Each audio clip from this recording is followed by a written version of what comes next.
Morning light streamed through the kitchen windows of the Blackwood residence. Thomas checked his watch, 6:45 a.m. as he reviewed the Singapore investment proposal one last time. After 3 years of negotiations, today was the day. 40 million square feet of development rights hung in the balance. Caroline entered the kitchen, her hair pulled back, dressed in a simple gray polo and jeans. She poured herself coffee, eyeing the documents scattered across their kitchen island. "Ready for the big day?" she asked, kissing Thomas's cheek. "As ready as I'll ever be," he replied, gathering the papers.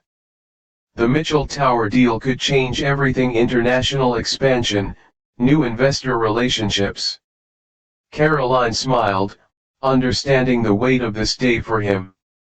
"I'm heading to that dealership today, by the way. Time to retire the sedan." Thomas looked up, his brow furrowing slightly.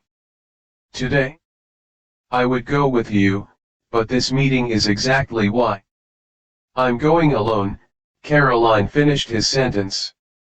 "You've been preparing for months. The last thing you need is to spend hours at a car dealership watching me test drive vehicles."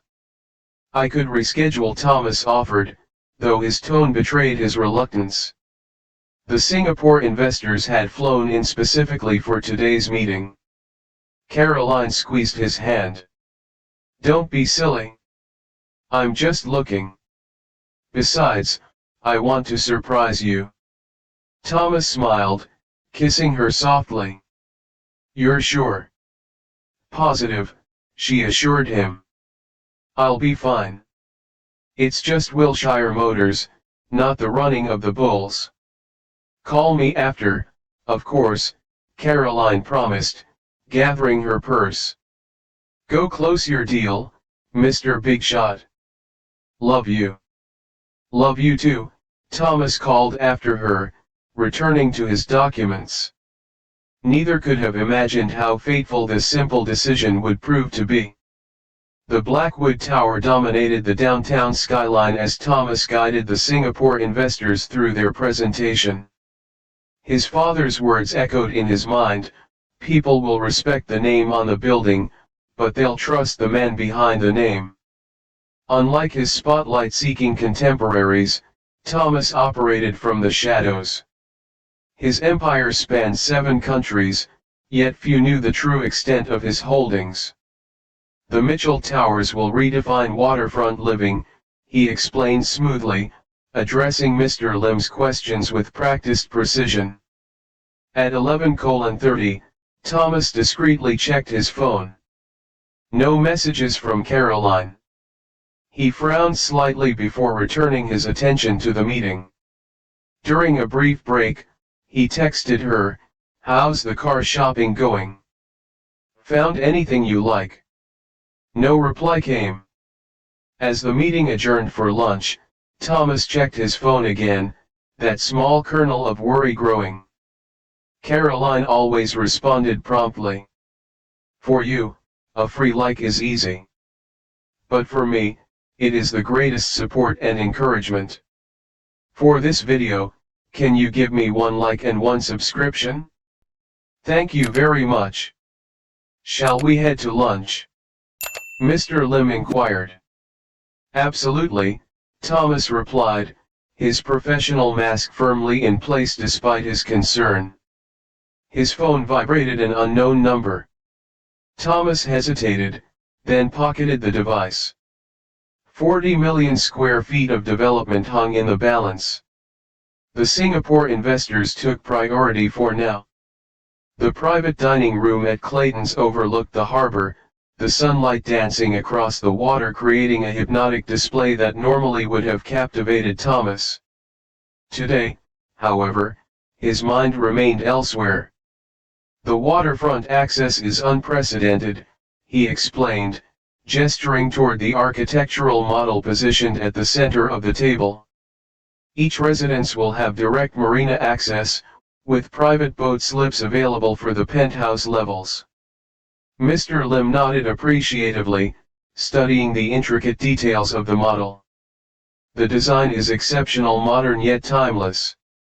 As the first course arrived, Clayton's famous seared scallops with citrus reduction, Thomas felt his phone vibrate again, the same unknown number. Twice in 15 minutes. "Excuse me, gentlemen," he said, rising from his seat. "A matter requires my brief attention." In the hallway outside, Thomas answered the call, his voice low but commanding. "Thomas Blackwood." "Mr. Blackwood," the woman's voice was hesitant, uncertain.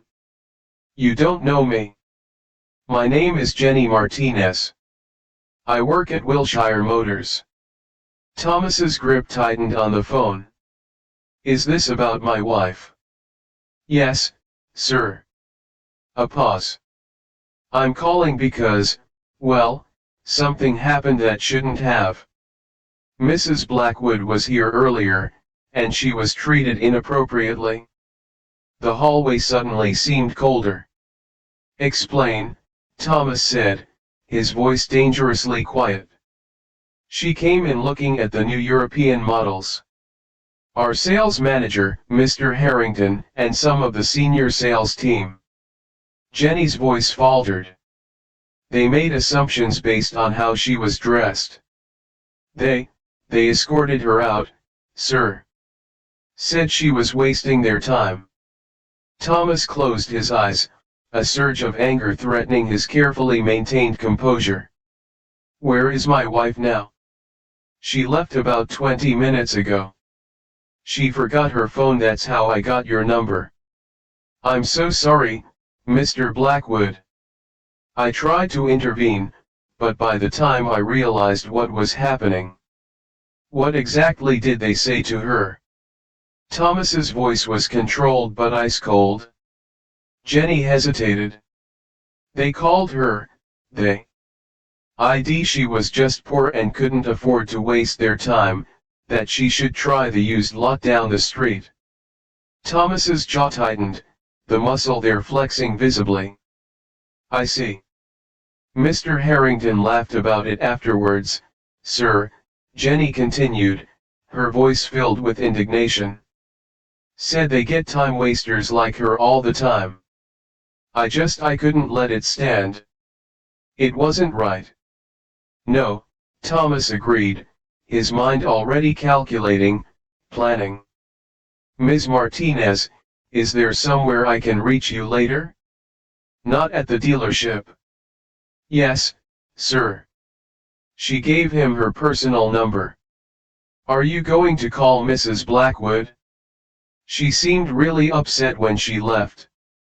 "I'll handle it," Thomas assured her, his tone softening slightly.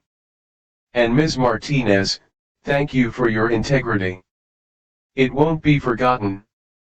Thomas ended the call, standing motionless in the hallway for several seconds. The anger coursing through him was unlike anything he'd felt in years, cold, precise, focused. This wasn't the hot flash of ordinary rage, but something deeper, more dangerous. They had humiliated Caroline. His Caroline. He dialed her cell, but of course, there was no answer. Her phone was still at the dealership. He tried their home number next. No answer there either. She was likely still driving. For a moment, he considered leaving immediately, but decades of business discipline held him in check. Making a scene now would only complicate matters. No, this required calculation, not impulse. Thomas straightened his tie, composed his features, and returned to the dining room. "My apologies, gentlemen," he said smoothly. "A minor issue with one of our properties." "Nothing serious, I hope?" Mr. Lim inquired. Thomas's smile didn't reach his eyes. "Nothing I can't resolve." Now, where were we? The lunch continued. But inside, Thomas was already formulating a plan. Wilshire Motors would soon learn the cost of their mistake. The Singapore group departed at 3:30 p.m., the preliminary agreement signed and celebrated with handshakes and promises of future collaboration. Thomas maintained his professional demeanor throughout, not a hint of his internal turmoil visible to the outside world. The moment they left, he summoned Rebecca to his office. "Cancel everything for tomorrow," he instructed, "and get me everything you can find on Wilshire Motors' ownership structure, financial health, any outstanding loans or legal issues." Rebecca, accustomed to Thomas's occasionally cryptic requests, simply nodded. "Anything specific I should look for?" "Problems," Thomas replied, his voice calm but with an edge that made Rebecca glance up from her tablet. "Is everything all right, Mr. Blackwood?" For a moment, Thomas considered his response. Rebecca had been with him for 12 years, longer than anyone except Caroline. "No," he admitted, "but it will be. Also, have security retrieve Caroline's phone from Wilshire Motors. Don't mention my name or hers. Just say an employee reported finding it." As Rebecca left, Thomas turned to his computer. Within minutes, he had access to the preliminary information on Wilshire Motors, a franchise operation, part of a larger dealer group headquartered in Chicago. The local ownership was a holding company, Westfield Automotive Partners. Thomas made 3 phone calls.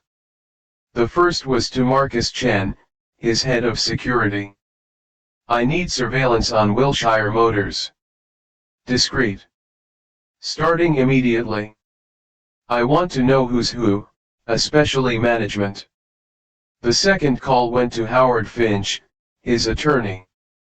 "Howard, hypothetically speaking, what's our exposure if I acquire a car dealership and terminate the entire sales staff on day one?" Finch's response was measured. "Legally minimal, with the right approach. Financially depends on their sales numbers." "Why? What are you planning?" Thomas, "Just exploring options." "Send me the framework. For you, a free like is easy. But for me, it is the greatest support and encouragement. For this video, can you give me 1 like and 1 subscription? Thank you very much." The third call was to David Wallace, his most trusted investigator. "David, I need dirt on a sales manager named Harrington at Wilshire Motors. The more compromising, the better. By morning." With the wheels in motion, Thomas finally allowed himself to focus fully on Caroline. He'd called home twice more with no answer. His concern was growing. It wasn't like her to be unreachable for this long, especially after she'd promised to call. He left the office earlier than usual, instructing his driver to take him home directly. "Rough day, Mr. Blackwood?" Frank asked, catching Thomas's reflection in the rearview mirror. "Complicated," Thomas replied, gazing out at the city streets. "Frank, have you ever wanted to teach someone a lesson they'd never forget?" The older man chuckled. "More times than I can count.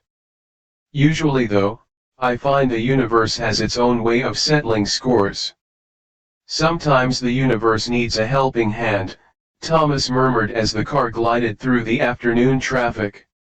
Thomas found himself revisiting the morning's conversation with Caroline. If he'd gone with her, none of this would have happened. He could have prevented her pain, saved her from humiliation. The realization twisted in his gut like a knife. He'd been so focused on the Singapore deal, millions of dollars, international prestige, that he'd let Caroline face the mundane task of shopping alone, and she'd suffered for it. Never again, he promised himself. Never again would business take priority over protecting her. The car turned into their neighborhood, an exclusive enclave where sprawling estates were hidden behind mature trees and tasteful security features. As they approached the Blackwood residence, Thomas spotted Caroline's sedan in the driveway. Relief washed over him, followed immediately by renewed determination.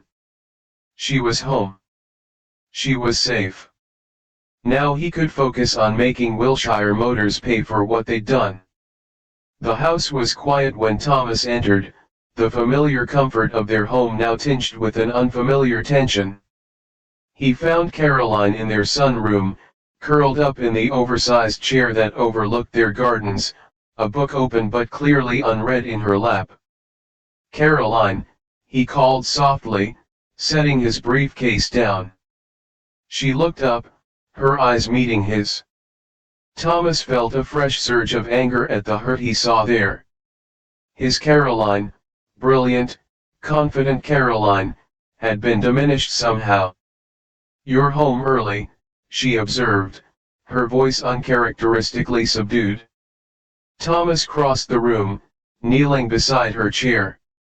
"Jenny Martinez called me." Understanding dawned on Caroline's face. She seemed like the only decent person there. "Why didn't you call me?" Thomas asked gently, taking her hand in his. Caroline's gaze dropped to their intertwined fingers. "Your meeting. I didn't want to disturb you with something so trivial."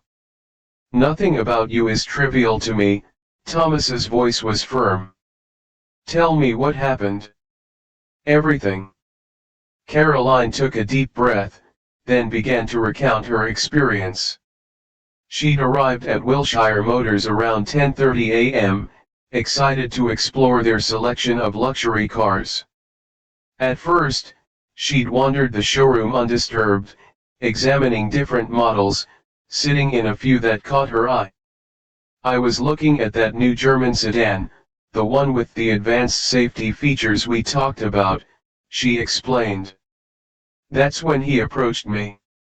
He was Bradley Harrington, the sales manager, a man in his 50s with an expensive watch and an air of superiority that Caroline had disliked immediately. "Can I help you find something in your price range?" he'd asked, his tone condescending. Caroline had explained she was interested in the sedan, perhaps taking it for a test drive. Harrington laughed. Caroline continued, her voice tightening at the memory. "Actually laughed right in my face. Then he said, 'This vehicle starts at $85,000. Perhaps you'd be more comfortable at our budget lot across town.'" Thomas's jaw clenched, but he remained silent, allowing her to continue. "I told him I was perfectly aware of the price, and I'd still like to test drive it. That's when he called over two other salesmen. They surrounded me, Thomas, like I was some kind of threat." The three men had essentially herded Caroline toward the exit, making loud comments about time wasters and window shoppers for everyone to hear. "The worst part," Caroline said, her voice breaking slightly, "was when Harrington put his hand on my back to push me toward the door. He leaned in and whispered, 'We don't serve your kind here.' This isn't a charity case lot." Thomas felt his blood run cold. "Those were his exact words." Caroline nodded. "I've never felt so small, so insignificant. And it wasn't even about the money, Thomas. It was the way they looked at me, like I was nothing, like I didn't deserve basic respect." Thomas stood, his movements deliberate as he paced the sunroom. "Did anyone else witness this?" "Everyone in the showroom," Caroline replied. "There was an older couple looking at SUVs, a few other customers. No one said anything. Some even seemed amused." Thomas stopped pacing, turning to face his wife. "I'm so sorry, Caroline. I should have been there." She shook her head. "You had your meeting. The Singapore deal." "Doesn't matter," Thomas interrupted. Not compared to this. Did you sign the agreement? Caroline asked. Despite everything, she still cared about his work, his achievements. It only strengthened his resolve. We did, Thomas confirmed, but that's not important right now. It is to me, Caroline insisted. I don't want what happened today to overshadow what you've accomplished. Thomas sat beside her, taking both her hands in his. And you know what my father always said about money. Caroline smiled faintly. That it's a terrible master but an excellent servant. Exactly. And tomorrow, it's going to serve us very well. Caroline's brow furrowed. What do you mean? I mean, Thomas said, his voice calm but resolute, that Bradley Harrington and Wilshire Motors are about to learn a very expensive lesson in customer service. Thomas, Caroline cautioned, don't do anything rash. For you, a free like is easy. But for me, it is the greatest support and encouragement. For this video, can you give me 1 like and 1 subscription? Thank you very much. Rash? No. Thomas smiled, though there was a steeliness behind it that Caroline recognized from his rare moments of true anger. Everything I do will be carefully considered, meticulously planned, and absolutely within the bounds of the law. He stood, kissing her forehead gently. Now, why don't I make us some dinner? Then you can help me brainstorm exactly how to make Wilshire Motors regret the day they decided my wife wasn't worth their time. For the first time since he'd arrived home, Caroline smiled genuinely. You're planning something devious, aren't you? Not devious, Thomas corrected, just instructive. A lesson in consequences. As Thomas headed to the kitchen, his mind was already racing with possibilities. Tomorrow would be a day Bradley Harrington would never forget. Of that, Thomas was absolutely certain. Midnight found him in his study, the soft glow of computer screens illuminating his determined face. Each keystroke, each phone call was another piece of the intricate justice he was crafting. Surveillance is in place, Marcus confirmed over the speakerphone. 6 actors will arrive at different intervals tomorrow, and Jenny Martinez is protected as you requested. Thomas nodded, reviewing Harrington's personnel file. 3 previous discrimination complaints, all quietly settled. The pattern was clear. Caroline stood in the doorway, her presence softening his resolve momentarily. Did I wake you? She approached, studying the screens. This isn't about revenge, is it? No, he assured her, taking her hand. It's about justice. About ensuring no one else feels what you felt today. Caroline touched his face gently. Just remember why you're doing this. I promise. As she returned to bed, Thomas finalized his plan. By tomorrow evening, Bradley Harrington would learn the true cost of prejudice. The morning sun glinted off the polished vehicles in Wilshire Motors' showroom as Thomas parked his Tesla several blocks away. His usual driver was conspicuously absent, today required a different approach. Thomas had dressed with deliberate care, faded jeans with a small tear at the knee, scuffed work boots, and a plain gray sweatshirt that had seen better days. His normally impeccable hair was slightly disheveled, his premium watch replaced with a simple digital timepiece. He caught his reflection in a storefront window. The transformation was striking, not Thomas Blackwood, real estate magnate, but just another average guy looking for a car he probably couldn't afford. His phone vibrated, a text from Marcus, all systems operational. Team in position. Thomas checked his watch, 10:15 a.m., right on schedule. As he approached the dealership, he noted the first of his actors already in position, an elderly woman being dismissively guided toward the economy models by a salesman who kept checking his phone. Phase 1 was underway. Thomas entered Wilshire Motors with the slightly hesitant air of someone intimidated by luxury. He allowed his gaze to wander purposefully, lingering on the most expensive models.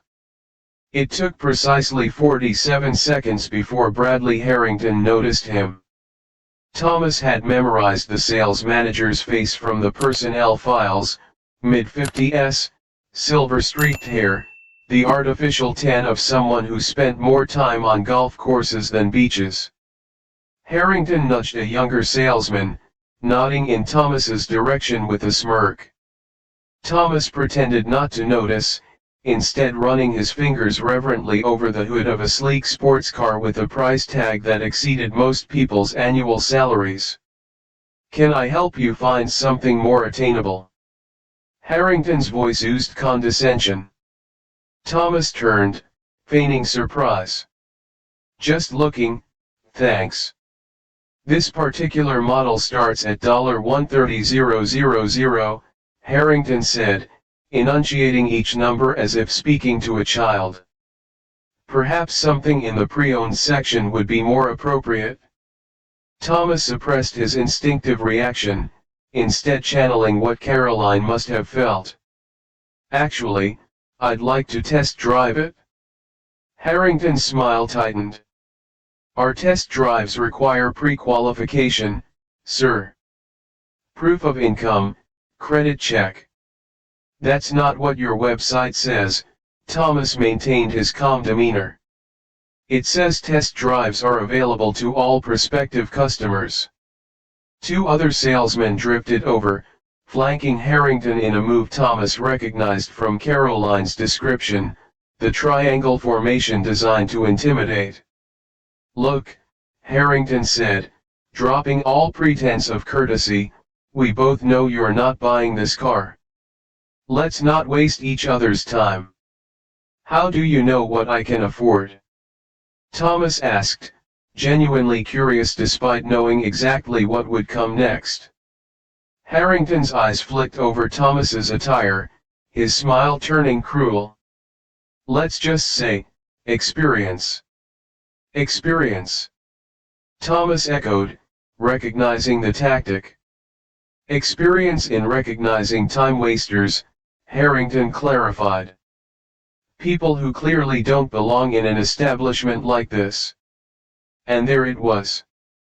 The same prejudice Caroline had faced, laid bare without shame or awareness. Thomas checked his watch again, 10:23 a.m. Phase 2 could now begin. People who don't belong in an establishment like this. The words hung in the air between them, a perfect mirror of what Caroline had endured. Thomas absorbed the sting, feeling a deeper understanding of his wife's humiliation wash over him.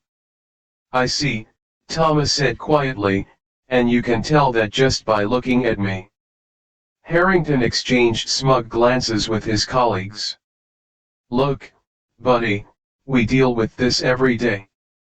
People come in wanting to play make-believe with cars they can't afford. Meanwhile, us customers are kept waiting."